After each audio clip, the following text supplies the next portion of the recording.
পাহাড় আর মেঘের দেশ বান্দরবন আজ কাঁদছে। যে বান্দরবানে মানুষ ছুটে আসে শান্তির খোঁজে, গত কয়েকদিনের টানা ভারী বর্ষণ আর পাহাড়ি ঢলে সেই চেনা রূপ আজ সম্পূর্ণ অচেনা। চারদিকে শুধু পানি আর মানুষের হাহাকার। সবচেয়ে বড় ধাক্কাটি এসেছে রাঙামাটি বান্দরবন সড়কে।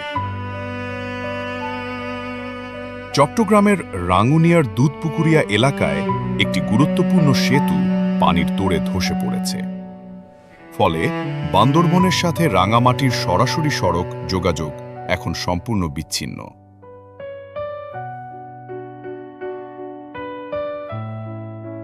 পরিস্থিতি এতটাই খারাপ যে বান্দরবন এখন পুরো দেশ থেকে প্রায় বিচ্ছিন্ন। বান্দরবান রাঙামাটি সড়কের বেইলি সেতুটি পানির তোড়ে সম্পূর্ণ ভেসে গেছে, যা ঠিক হতে অন্তত 2 সপ্তাহ লেগে যেতে পারে।